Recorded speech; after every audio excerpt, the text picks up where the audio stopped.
E já estamos de volta com Temperando Papo e a gente recebe ela, que é psicóloga de recursos humanos.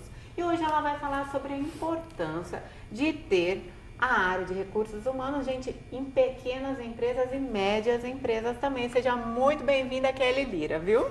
Muito obrigada, um prazer estar aqui hoje. Agora, Kelly, me fala, qual é a importância de investir na área de recursos humanos nas empresas? Bom, a área de recursos humanos é uma das áreas mais importantes nas empresas, porque ela cuida dos recursos humanos, ou seja, das pessoas. E toda empresa precisa de pessoas para que os resultados que ela espera aconteçam. É por meio das pessoas que os resultados acontecem. Então, ter uma área que olha para as pessoas é muito importante porque ela facilita o alcance dos resultados. Entendi. Agora, Kelly, é muito comum as pequenas e médias empresas acharem que a área de recursos humanos é feita para as empresas grandes. Verdade. Qual é a sua opinião em relação a isso?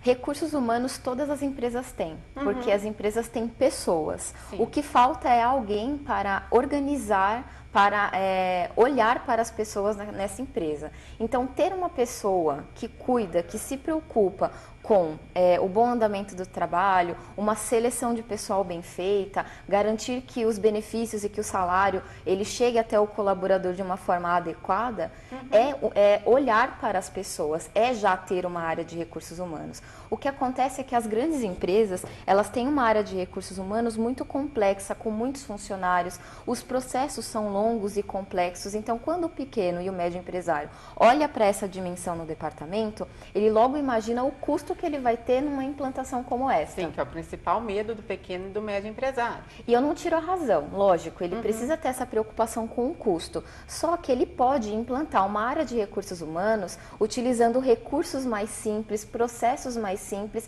e aí, havendo a necessidade, depois, em um outro momento, ele pode deixar esse processo um pouco mais sofisticado, mas acompanhando o processo de crescimento da empresa. Entendi. Isso quer dizer que nesse momento ele vai ter mais verba para investir nos recursos humanos. Agora, de início, para a gente ter noção, um pequeno empresário mesmo que está começando ali a montar a sua empresa, Certo. a gente já sabe que, segundo o Sebrae, as empresas fecham em até 2 anos, né? É uma tendência. É uma tendência. Agora, no caso do pequeno empresário que quer investir na sua empresa, contratar um profissional de recursos humanos, qual o valor mínimo em média? Só para ele ter noção, para ficar mais exemplificativo aqui no Temperando o Papo, que ele pode investir nesse profissional. Esse valor varia muito. Por quê? O que nós temos hoje no mercado? Nós temos profissionais que não têm experiência, mas que eles podem ser treinados para isso. Então, hoje, os salários para um profissional que não tem experiência, ele pode variar de 1.200 a 2,5. Entendi. Né? Dependendo do valor que esse empreendedor está disposto a investir nesse colaborador.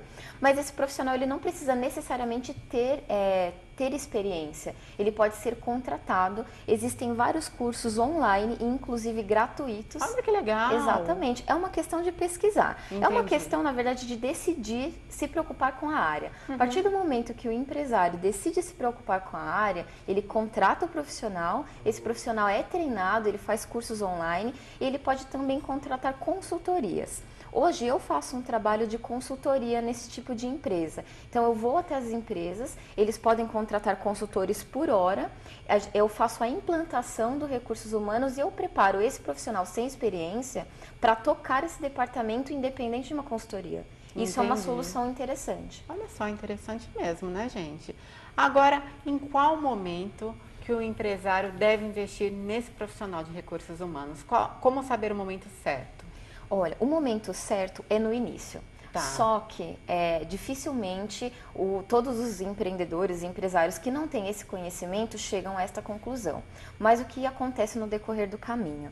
Ele começa a ter problemas de rotatividade, funcionário que entra, funcionário que sai, e isso afeta diretamente os custos e também o planejamento estratégico da empresa, porque ele conta com aquele profissional para a execução do trabalho e a produtividade depende da ação desse profissional. Né? Então, ele percebe quando ele tem problemas de rotatividade, queda na produtividade por motivação. Então, quando ele tem esse tipo de problema, é o momento que ele diz, eu preciso olhar para os colaboradores. E aí ele dá início a uma área de RH. quais os impactos gerados nos colaboradores de uma empresa que não tinha RH e está em fase de implantação? Olha, o colaborador, no início, ele tem uma tendência a uma certa resistência, porque a implantação da área de RH também envolve a implantação de algumas regras. Então, antes do RH, as coisas nem sempre tinham muitas regras. E aí você implanta o RH, as regras começam a aparecer. Então, você tem que ter o cuidado, né, de explicar o porquê dessas novas regras. Mas, por um outro lado, o colaborador ele se sente assistido. Então, ele sabe que se ele tiver algum problema, ele sabe a quem recorrer e como recorrer. E ele tem uma segurança maior de que ele será realmente ajudado. E aproveitando o gancho aqui também, e quais são os impactos para o empresário? O empresário, quando ele estrutura, quando ele se programa para a implantação do RH, ele começa a perceber que a motivação dos colaboradores melhora, logo reduz a rotatividade, aumenta a produtividade e ele tem ali um acréscimo nos números. Então ele fica bem feliz. Só que é importante que ele tenha paciência, né? Muita, né? Porque isso leva tempo. Agora, justamente antes da paciência, né? Qual o principal desafio que este empreendedor vai ter e como vencê-los? Exatamente a paciência. A paciência. Exatamente a paciência. Por quê? Quando nós contratamos um serviço, o que nós imaginamos? Vamos contratar e pronto, nossos problemas estão resolvidos. E muito rápido, né? E rápido, mágica. Mês que vem no máximo. Exato. E eu não digo para você que em algumas empresas isso até pode acontecer, Sim. muito rapidamente, mas isso não pode ser prometido. Entendi. Então, o empreendedor, o empresário, ele contratou a consultoria, ele já tem a certeza de que não, agora todos os meus problemas estão resolvidos. E mais, ele acha que ele não tem que fazer nada, mas sem a colaboração dele, se ele não obedecer os processos que nós estamos criando, se ele não comunicar para os líderes dele a importância desses processos, o trabalho não tem prosperidade, ele Entendi. não dá certo. Então, o principal desafio é conter a paciência do empreendedor e explicar para ele que tudo na vida tem um processo. Sim. E esse processo leva um tempo. E aí a ideia é colocar ele a par sempre da evolução. Então, olha, chegamos até aqui, as dificuldades foram essas. Como nós podemos melhorar para não ter as mesmas dificuldades?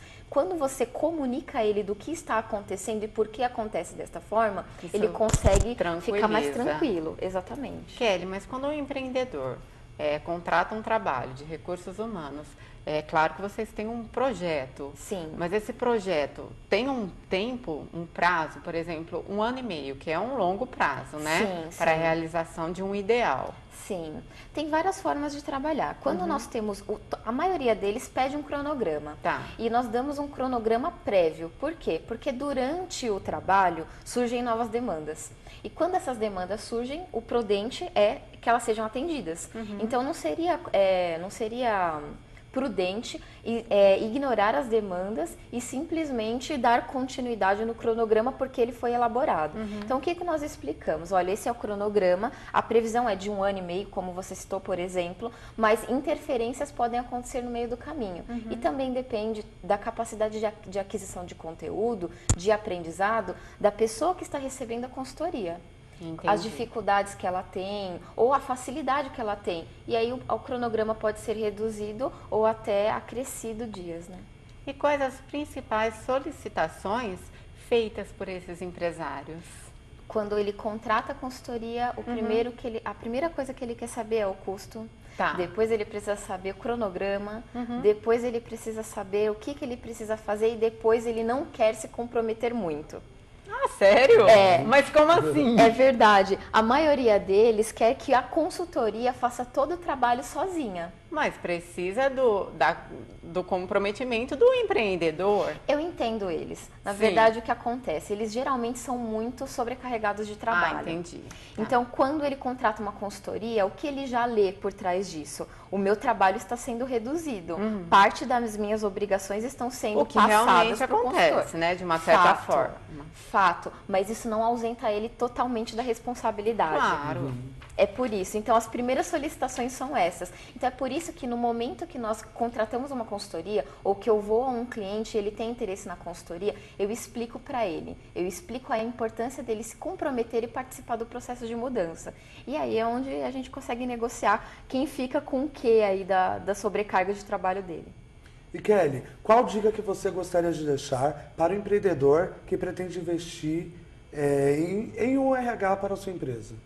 Olha, uma dica que tem funcionado bastante é este empreendedor olhar para alguém de confiança dentro da empresa dele e eleger essa pessoa para ser o responsável pelos recursos humanos. Seria uma pessoa. Uma pessoa inicialmente. Tá. Né? Se o departamento de recursos humanos já existir, ele precisa escolher um líder, uma pessoa responsável e investir em treinamento ou consultoria para esse líder.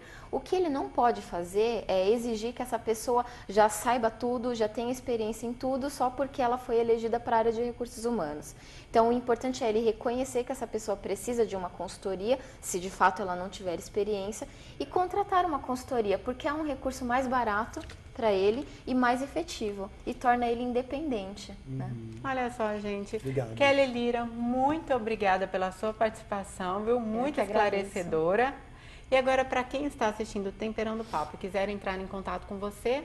Bom, eu deixei o meu e-mail, é o meu nome completo, né? kellydcnalira@yahoo.com.br. Tá passando aqui no GC para vocês. E o meu telefone é 11 99672 6345. Eu estou à disposição. Então, para vocês que quiserem, entrem em contato. Muito obrigada, viu, Kelly Lira? Obrigada.